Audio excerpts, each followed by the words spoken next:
लिट्टी चोखा बिहार और यूपी का प्यार है। लिट्टी चोखा खस्ता, स्वादिष्ट और बहुत ही खाने में मज़ेदार होती है। ये एक फेमस स्ट्रीट फूड भी है। हर कोई इसे बहुत चाव से खाना पसंद करता है। अगर आपने एक बार भी ट्राई नहीं किया तो एक बार इस डिश को जरूर बनाएं।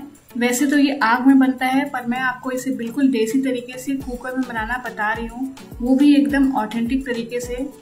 तो ये इतनी आसान लिट्टी चोखा की रेसिपी आपने पहले कभी नहीं देखी होगी। साथ में मैंने देसी स्टाइल में चोखा की रेसिपी भी बताई हुई है। आप जरूर इस रेसिपी को ट्राई करें, आपको बहुत पसंद आएगी।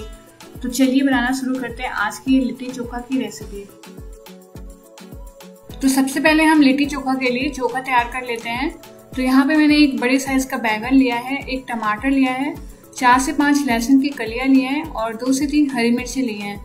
आप चोखे के लिए जो बैंगन ले वो ध्यान रखें वो बिल्कुल फ्रेश हो। इसकी पहचान आप ऐसे कर सकते हैं, जैसे इसकी डंडियां बिल्कुल हरी हैं तो मतलब ये फ्रेश है बिल्कुल। अब हम बैंगन के ऊपर इस तरह से 3 से 4 बार चीरा लगा लेंगे। इससे बैंगन जल्दी पक भी जाता है और आप चेक भी कर लें कि ये अंदर से खराब तो नहीं है, इसमें कीड़े तो नहीं लगे। तो ये देखिए, ये बैंगन बिल्कुल फ्रेश है और बिल्कुल साफ है अंदर से। इस तरह से बैंगन को काटने का एक और फायदा है कि आप इसके अंदर ये हरी मिर्ची और लहसुन भी डाल सकते हैं। इस तरह से गाँव में बनाया जाता है। तो सारे कट्स के अंदर हम ये हरी मिर्ची और लहसुन डाल देंगे।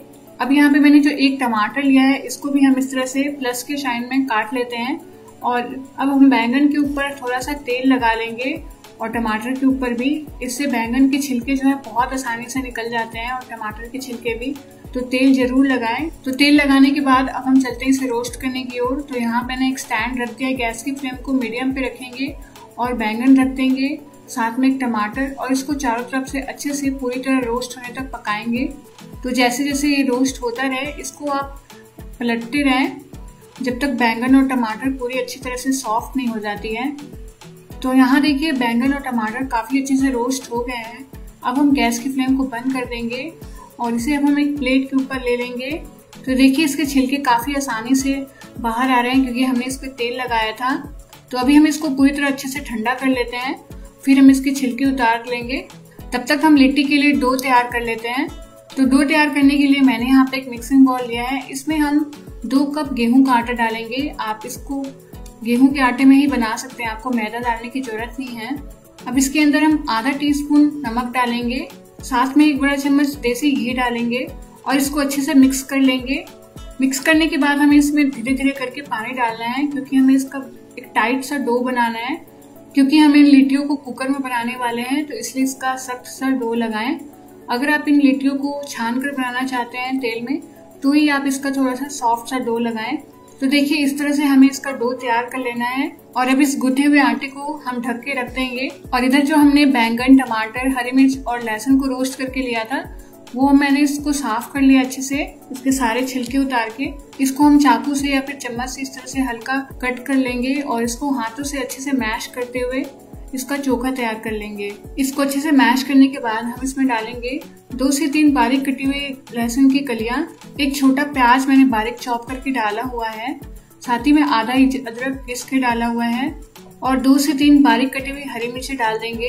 तो आप इसमें अपनी पसंद के हिसाब से लहसुन और हरी मिर्च की मात्रा को कम या ज्यादा कर सकते हैं। अब थोड़ा सा हम इसमें बारीक कटे हुए हरे धनिया की पत्तियां डाल देंगे, साथ ही स्वाद अनुसार नमक डाल लें और 1 छोटा चम्मच हम इसमें सरसों का तेल डालेंगे। ये आप जरूर डालें जब भी चोखा बनाएं, इससे बहुत ही अच्छा टेस्ट आता है। और अब इन सारी चीजों को हम आपस में अच्छे से मिक्स कर लेंगे और लीजिए, हमारा शानदार लिट्टी के लिए चोखा तैयार है।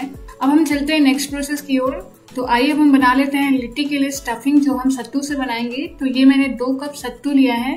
तो ये जो सत्तू है ये भुने हुए चने का पाउडर होता है और ये नॉर्मल किसी भी ग्रोसरी स्टोर में बहुत ही आसानी से मिल जाता है।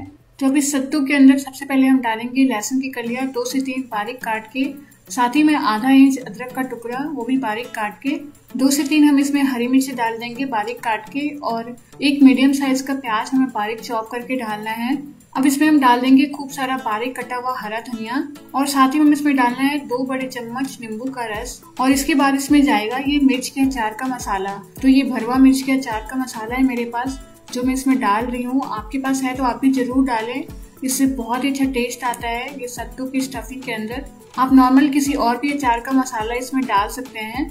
और अब हम इसमें डालेंगे 2 बड़े चम्मच सरसों का तेल और साथ ही में एक छोटा चम्मच नमक आप अपने टेस्ट के अकॉर्डिंग कम ज्यादा कर सकते हैं। और बस ये सारी चीजें हमने डाल दी हैं और अब इसे अच्छे से मिक्स कर लेना है। इस तरह से जो है हमारा सत्तू का स्टफिंग बनके तैयार है। इस स्टफिंग में आप थोड़ी सी अजवाइन और थोड़ा सा कलौंजी भी डाल सकते हैं। तो बस लीजिए, हमारा ये सत्तू का मजेदार सा स्टफिंग बनके तैयार है। ये बहुत ही ज्यादा टेस्टी लगता है अगर आप इस तरह से बनाएंगे। इसे आप लिट्टी में भी इस्तेमाल कर सकते हैं और आप इससे सत्तू के पराठे भी बना सकते हैं। तो इधर हमारी स्टफिंग भी तैयार है और चोखा भी बनके तैयार है। और हमने जो डो लगा के रखा है, अब इसे अच्छे से हम एक बार मसल लेते हैं। इसे इस तरह से चिकना कर लीजिए और इसकी मीडियम साइज की लोइयां तोड़ लीजिए। तो ये जो लिट्टी है 2 तरह से बनाई जाती है, एक तो फ्राई करके और एक आग में सेंक कर। तो आज तो हम इसे कुकर में बना रहे हैं। तो इस तरह से आपको गोल गोल लोइयां तैयार कर लेनी है। अब हम इन तैयार लोइयों के अंदर सारी स्टफिंग भर के तैयार करेंगे। तो आप एक लोई ले लीजिए, आप चाहें तो इसके ऊपर थोड़ा सा सूखा आटा भी लगा सकते हैं। और इसमें सत्तू स्टफ करने के लिए इसे हमें कटोरी का शेप देना है। तो ऊपर आपको दोनों उंगलियों से इस तरह से दबाना है और नीचे 4 उंगलियां रखनी है। ऊपर की दोनों उंगलियों को बीच से दबाते हुए इस तरह से कटोरी का शेप देते जाएं। तो जैसा मैं दिखा रही हूँ इस तरह से आपको कटोरी के शेप जैसा इसको बना लेना है। और इसके बाद हमें बीच में इसमें स्टफिंग रखना है। तो मैं इसमें 2 चम्मच ये सत्तू का स्टफिंग डाल दूंगी और इसको हमें अब कवर कर लेना है अच्छे से। और इस तरह से डो से इसको चारों ओर से अच्छे से बंद कर दें। ध्यान रखिए इसको आप अच्छे से क्लोज करें ताकि स्टफिंग जो है बाहर ना आए। और इस तरह से गोला शेप देते हुए इसको हम अच्छे से रोल कर लेंगे। जो लिट्टी है वो गोले शेप में ही अच्छी लगती है, इसको इसलिए चपटा ना करें।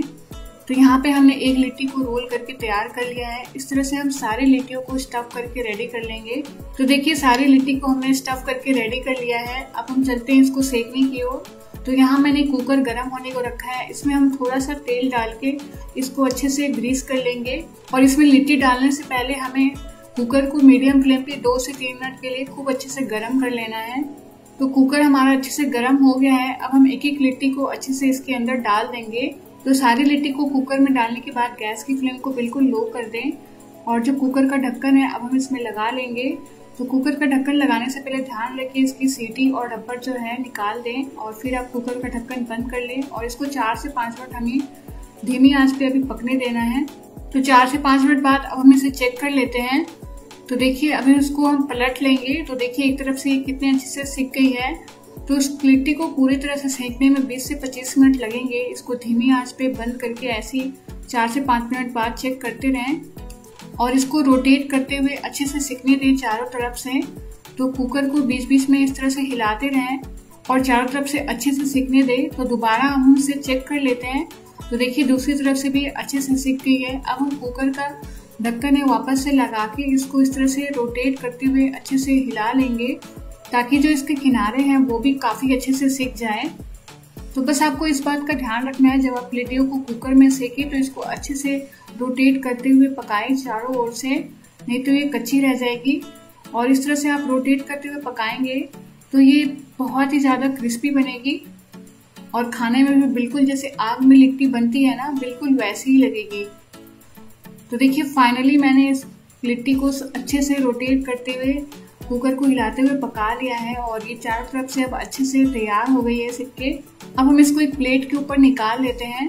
तो देख रहे हैं आप जैसे कि ये क्रैक दिख रहा है, तो ये पहचान होती है जो लिट्टी हमारी वो काफी अच्छे से सिक गई है और एकदम क्रिस्पी बनी है। अगर आप इन लिट्टियों को कुकर में नहीं बनाना चाहते तो आप इसे ओवन में भी बना सकते हैं, या फिर अगर आपके पास आपी पैन है तो आप इनको इनमें भी बना सकते हैं। अब इन लिट्टियों को आप ऐसे भी सर्व कर सकते हैं चोखे के साथ जो हमने बनाई है, या फिर आप इसको देसी घी में अच्छे से डिप करके इस तरह से निकाल लें और फिर आप इसको सर्व करें। इस तरह से घी में डिप करके खाने से ये बहुत ही ज़्यादा मज़ेदार लगती है, पर आप इसको बिना घी में डिप करके भी खाएंगे तो ये बहुत ही ज़्यादा टेस्टी लगेगी। इसको साथ में हम तैयार किए हुए चोखे के साथ सर्व करेंगे और इसके साथ मैंने थोड़ा सा लच्छा प्याज और हरी मिर्च का अचार लिया है। आप चाहें तो इसके साथ हरी चटनी भी ले सकते हैं।